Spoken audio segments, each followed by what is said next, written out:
내일 모레가 초복이 되죠. 이제부터 본격적인 삼복 무더위 일기가 시작된다고 하는 뜻입니다. 어제도 참 덥대요.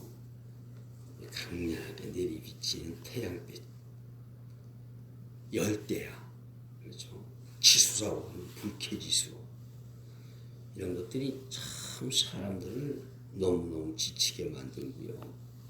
몸도 마음도 나른해지게 만드는 이런 때입니다. 이런 더위에 너무 지쳐 늘어지다 보면 이 생활에 리듬이 깨질 수도 있을 거고요. 잘못하다가는 덥다고 하는 그 이유 하나 때문에 삶의 모든 의욕이 다 떨어질 수 있는 그런 계절입니다. 어떻게 보면 정신 차려야 할 계절이에요. 그러나 일찍이 미국의 대중 연설가였던 나폴레옹 힐이라고 한 사람은 그 뜨거운 열사의 나라 중동을 찾아갔어요. 그곳 상주하면 미군들을 대상으로 연설을 했던 거. 그 내용을 우리가 참고해 볼 필요가 있을 것입니다. 그분은 그랬습니다. 뜨거운 일기일수록, 무더운 일기일수록 관리할 것을 바로 해라. 그가 말하는 관리 문제라고 하는 것은 세 가지였습니다. 첫째는 건강관리. 여러분, 뜨거운 나라, 지치고 의욕이 떨어질 수 있는 그러한 장소지만 통계를 보니까 성공하는 사람들은 그런 곳에서도 나름대로의 건강관리를 바로 하던 사람들이었다. 이건 뭐 어떤 이론이 아니고요. 그냥 팩트입니다. 사실입니다. 건강관리 바로 한 사람이 성공하더라. 실제 삼복 무더위를 맞는 우리들도 귀 기울여 들을 필요가 있는 말입니다. 사실 사람은 누구나 흙으로 빚었기 때문에 질그리처럼 나약해서 깨지고 쉽고 금가기 쉽고요. 부서지기 쉬운 존재들이라고 할 겁니다. 아무리 값진 보화라고 할지라도 껍데기 통 안에 잘 담겨져 있어야 그 값을 인정받는 것처럼 제 아무리 재벌의 학박사, 장관, 대통령이라고 할지라도 이 육신이 병들어서 골골하다가 쓰러져 버린다고 하면 건강한 초로에 농부, 어부보다 나을 게 뭡니까? 덥다고 해서 덥다는 핑계로요. 귀찮다는 핑계로요. 되는 대로 마구 몸을 굴리다가 여러분 더위 먹는 사람들도 있고 일사병 걸리는 사람들도 있고요. 육신 이렇게 마구 굴리는 거 아니에요. 수고이차 박사가 말하기를 자기가 자기 건강을 지키지 못하는 사람이라면 아무것도 지키지 못하는 사람이다. 짜증나는 날씨일수록 먹을 거 제대로 찾아서 챙겨 먹고요. 적당한 운동에 필요한 휴식, 알맞는 수면, 이 규칙적인 생활. 뜨거울 때는 나다니지 말아요.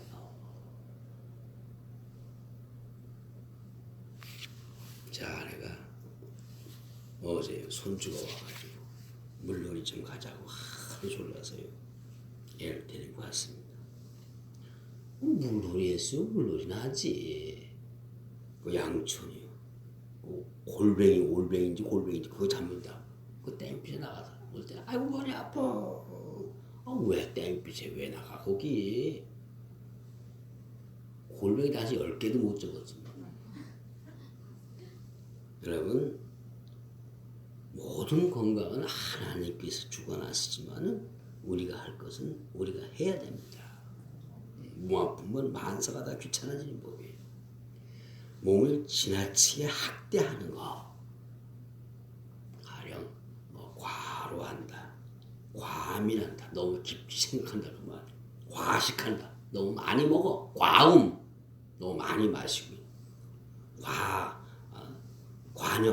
관염 너무 깊잖아요. 자, 과자가 들어가는 것은 다 문제입니다. 또 반대로 너무너무 나태하고 게을러서 이 무더위와 함께 지나치게 늘어져 사는 사람들. 오히려 이런 것들이 육신의 병을 갖게 하는 주의 원인이 된다는 거예요. 생활 리듬을 깨뜨리지 말아야 합니다.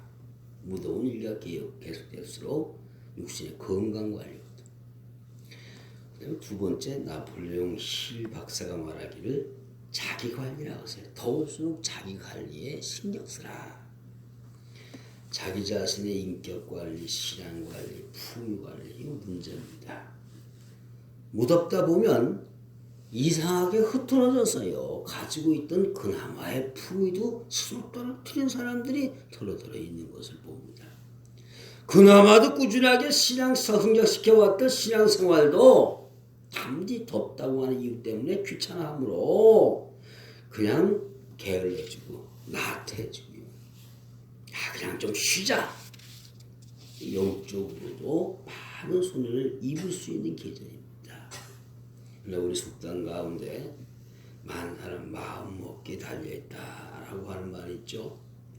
환경이 문제가 아니라 항상 문제는 자기 자신에게 있다고 하는 것입니다. 상 타는 사람은 상 탈 수 있는 자신을 가져야 하는 것처럼 더운 거 내 마음에 여러 가지 방해물 중에 한 가지려니라고 생각해서 더울수록 자기 스스로를 추스려서요. 인격이나 품이나 신앙에 있어서 나 자신을 바로 관리해 나가라고 하는 것입니다. 그런 사람이 삶을 성공적으로 끌 수가 있다. 자기 관리 바로 해라. 그 다음 다시 그분은 세 번째로 가정 관리의 문제를 꼽았습니다. 열사의 나라, 그 중동에 파건 뒤어져 있는 미국이다 보니까 늘 가정에 우선 멀리 떨어져 있으니까요. 가정에 무관심해질 수가 있었겠죠. 우리의 입장에서는 어쩌면 여름은 묻었기 때문에 산으로 바다나 계곡으로 휴가를 떠나는 계절이기도 합니다. 그러면 집을 떠나서 자연을 가까이 하면서요. 심신의 휴식과 더불어 자연을 배우는 본래의 휴가의 의미가 퇴색돼서 오히려 이 휴가라고 하는 것이 가정의 질서를 깨뜨리는 경우가 의외로 많은 것을 자주 보게 됩니다. 어떤 가정은 지나치게 분별 없이 휴가 기간에 너무 많이 써서요. 휴가 끝난 다음에는 돈을 쫄리게 되어지는 경우를 봅니다. 또 괜히 들떠서 나다니던 자녀들, 저들 멋대로 내버려 주었다가 돌이킬 수 없는 함정에 빠지는 경우도 많이 있고요. 또 계획 없이 지나친 향락, 도에 넘는 쾌락, 그런 휴가를 보내다가 가정에 분란이 생기는 경우도 얼마나 많습니까? 여러분, 여름일수록 휴가철일수록 계획성 있는 재정관리, 자녀관리, 그리고 가정관리 바로 할 때라고 하는 거예요. 관리를 바로 해라. 특별히 여름은 언제부터인가 무덥도 않은 것 때문에 휴가를 떠나는 것이 일반화되어 있습니다. 피서라고 그러지, 피서. 더위를 피하여 좀 시원한 곳으로 간다. 아마 대개 우리 성도들도 짧든 길든 휴가를 가지게 될 겁니다. 이런 휴가 문화와 더불어서 오늘 본문을 한번 깊이 생각해 볼 수 있길 바랍니다. 오늘 본문의 이야기는 엘리야에 대한 이야기입니다. 갈멜산 꼭대기에서 우상 선지자 850명과 더불어 영적인 대결에 크게 승리해서 한참 오를 대로 올라있던 엘리야. 여러분, 그런 상황이 뭐 어떻겠습니까? 그래, 이제부터 내가 더 큰 일을 해야 된다. 이제부터 새로운 사명을 가지고 이제까지 못했던 거 앞으로 해나간다. 그런 결단을 하고 있는데 느닷없이 들려오는 하나님의 명령이 여기 본문 3절입니다. 너는 여기서 떠나 동쪽으로 가서 요단 앞 그리 시냇가에 숨고 그런 말씀이다. 참으로 이해 못할 하나님의 명령이요. 이제까지 실패한 것이 아닙니다. 더구나 갈멜산 위에서의 영적 전쟁은 엘리야에게 새로운 가능성을 주었고요. 엘리야로서도 하나님의 거룩한 사역에 물이 오를 대로 올라 있어서 이제는 무엇을 해도 무슨 일을 시킨다고 할지라도 다 할 수 있을 것 같은 그런 자신감에 넘쳐 있을 때입니다. 그런데 느닷없이 한 곳으로 들어가서 한숨 좀 돌리고 있으라. 할 일은 태산 같은데 특별한 사명에 막 불붙어 있는 엘리야를 숨어있게 하신 하나님의 의도는 어디에 있었을까? 오늘 휴가 문화와 더불어 이런 관계를 견주어 몇 가지로 생각해 본다고 할 때, 첫째는 말 그대로 좀 쉬어라. 좀 안식해라. 휴식을 좀 취하라고 하는 것. 이것이 하나님의 의도셨습니다. 그러니까 좀 쉬면서 건강 관리나 좀 신경 써라.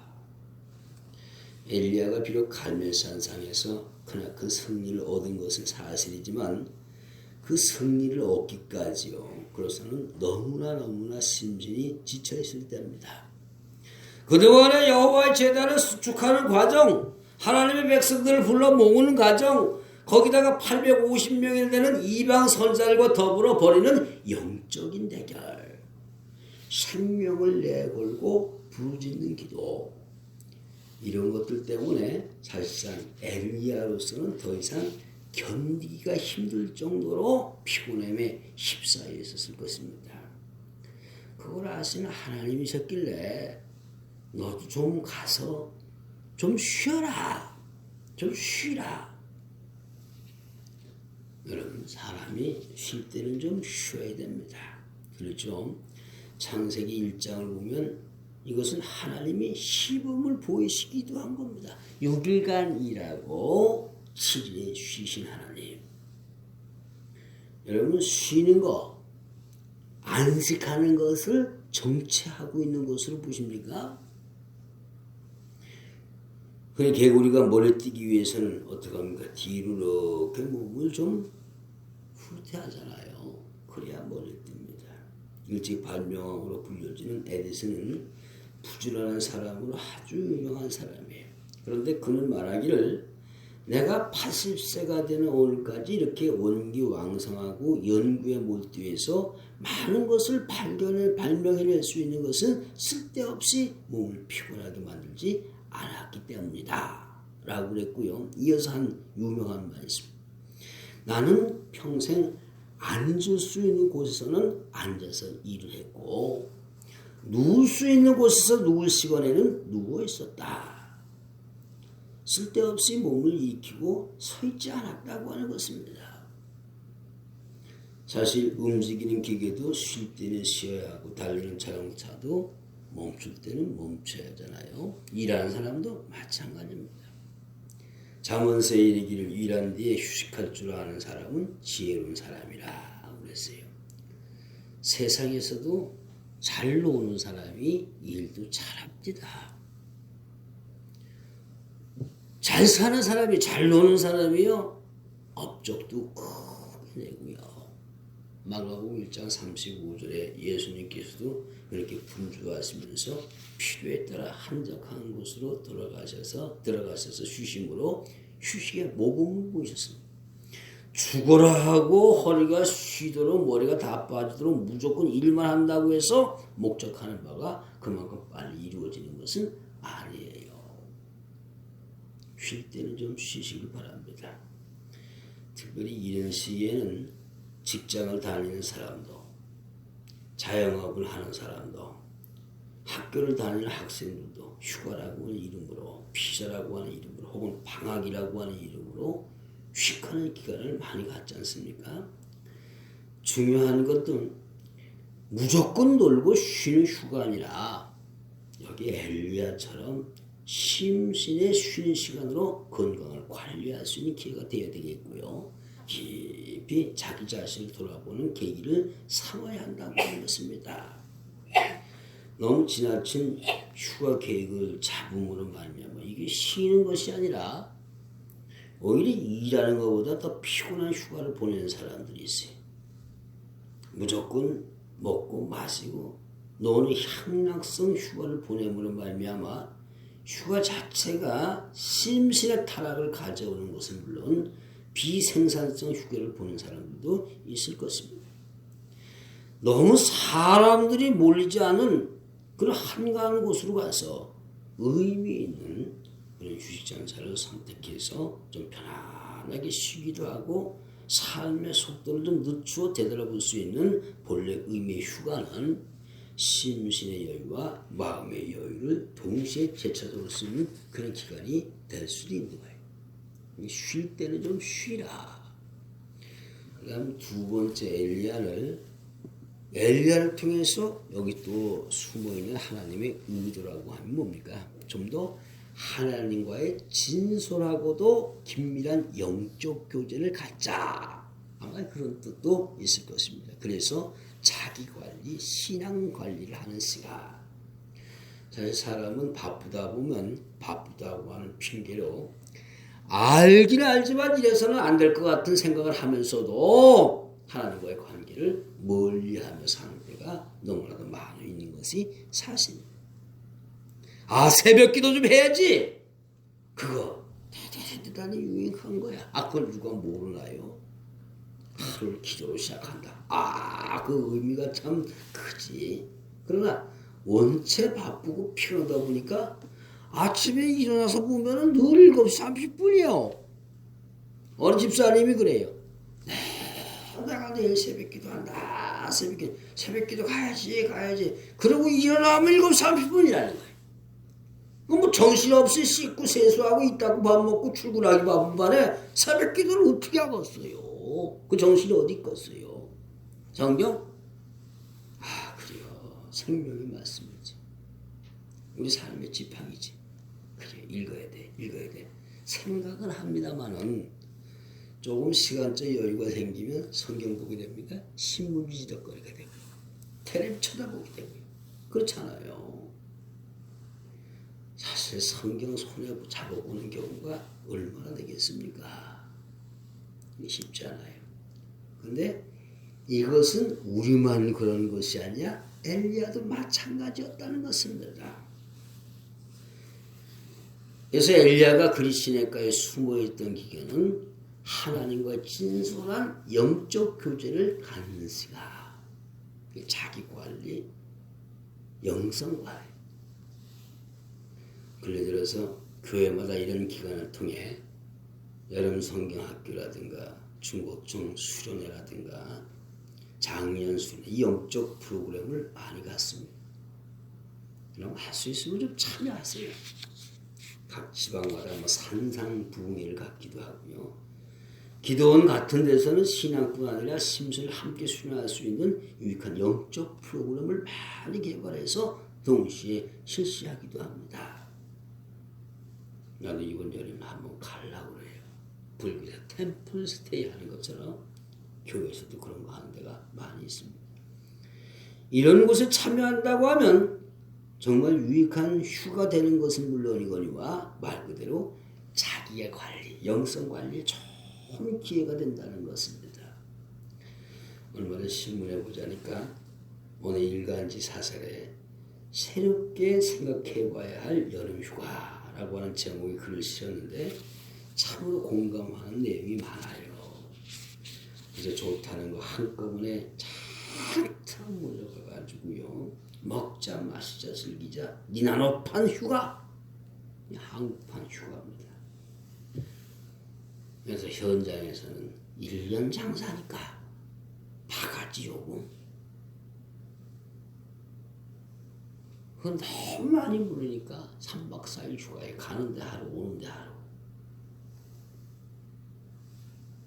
너무 비용이 많이 들어서 7월 셋째 주부터 8월 둘째까지가 피크인데 이 한 달간 맛이 없애는 술값만 해도 대학교를 1,500권이나 씌울 수 있다고 그럽니다. 물론 휴가란 말 가운데 좀 즐긴다는 의미가 전혀 없는 것은 아니지만 이건 너무나도 지나치다고 하는 거예요. 제가 과거 강원도 동해시라고 하는 데서 10년 동안 목회를 했어요. 여러분들이 잘 아는 그 망상 해수욕장, 맹방 해수욕장, 어깨 해수욕장 다 옆에 있어요. 동해 해금강, 무릉계곡, 정동진. 나는 그 새벽에 일어나면 1년 내내 해맞이 안 살아요. 특별히 이 7월 말부터 바로 초승되면 엄청나게 밀려. 동해시가 그냥 부쩍부쩍해요.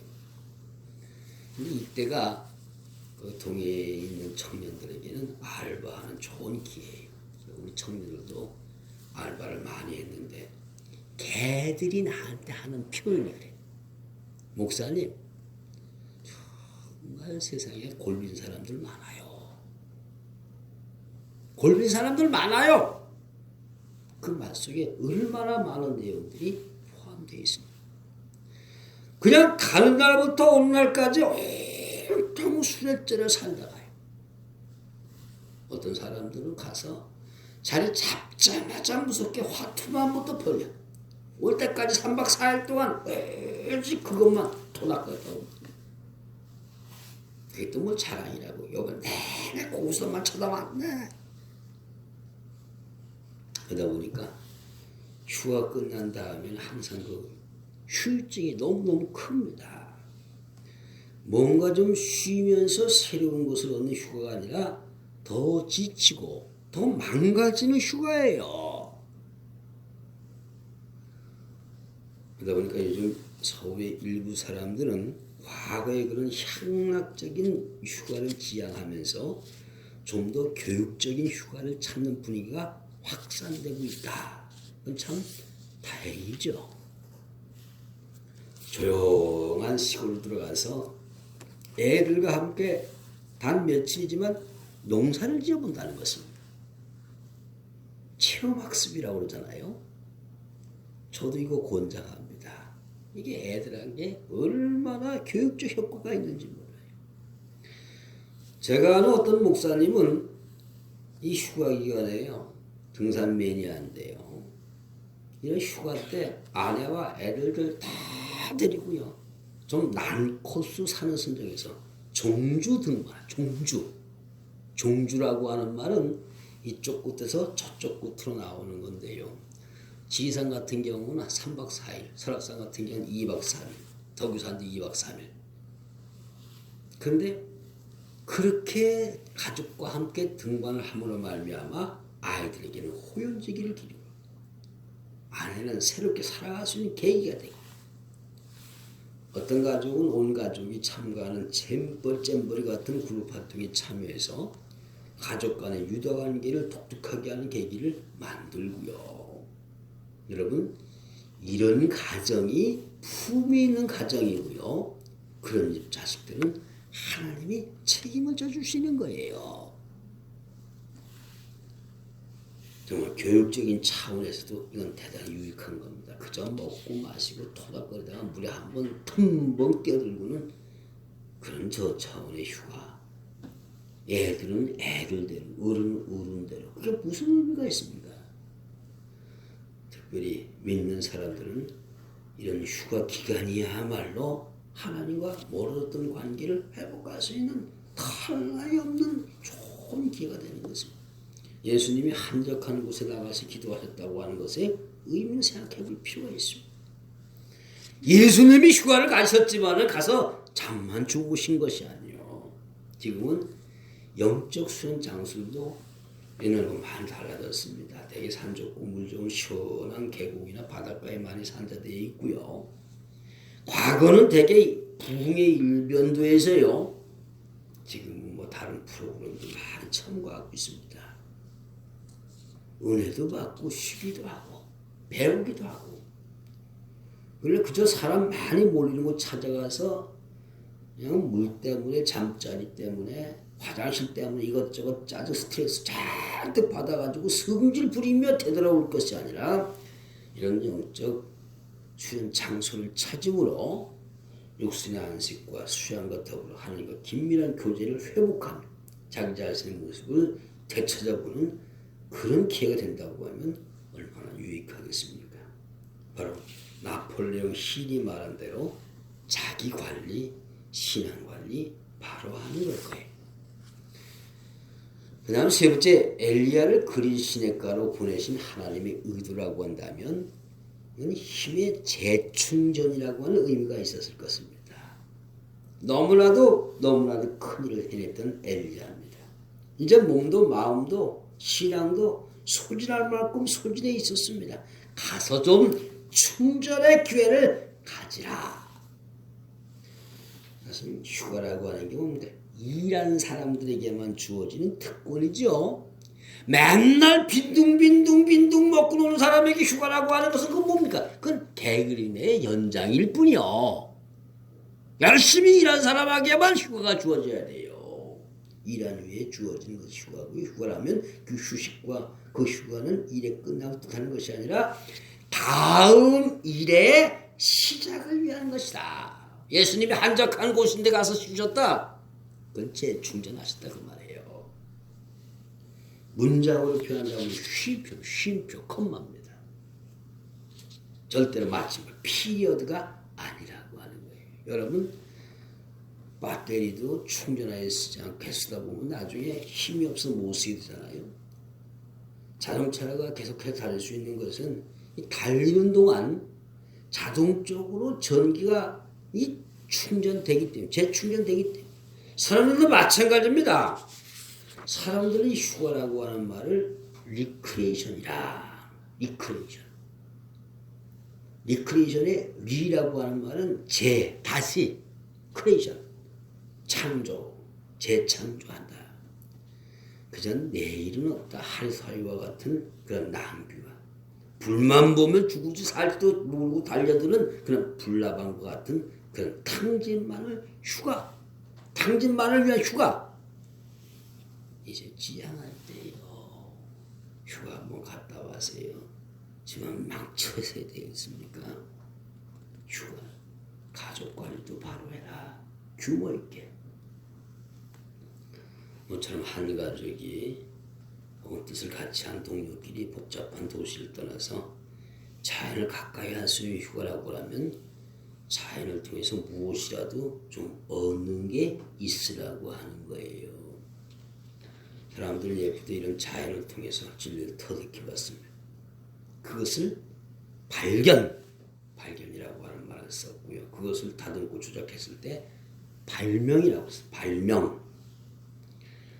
직장인의 숲을 읽어보니까 휴가 기간 중 자연을 찾되 자연과 더불어 그동안 바빠서 읽고 싶어도 읽지 못했던 책을 읽는다는 겁니다. 자기 아내도 자기 애들도. 그러다 보니까 어느 해 어느 휴가 보내고 마음의 수양을 얻게 되는 좋은 계기가 됐다. 삶의 방향이 새롭게 됐다. 그래서 그분은 그때 그것을 마음의 발견이라고 그랬어요. 그리고 그렇게 되어진 결과를 수양의 발명이라고 했습니다. 참 좋은 말 아닙니까? 어느 집사님은 휴가 때보다 빼놓지 않고 전 가족을 동원해서 기도원을 찾습니다. 기도원이라는 데가 옛날처럼 집회만한 데가 아니에요. 지금 가서 쉬기도 하고요. 되게 기도원이 물 좋고 계곡 깊은 데 있잖아요. 그래서 바빠서 등한시했던 신앙, 휴가 기간 중 쉬기도 하고 은혜도 받고. 그래서 그분은 어쩜 가장 보람있는 휴가를 보낸 사람일 것입니다. 그분은 나중에 이야기하기를 신앙을 거기서 발견하고 영역을 발명했다.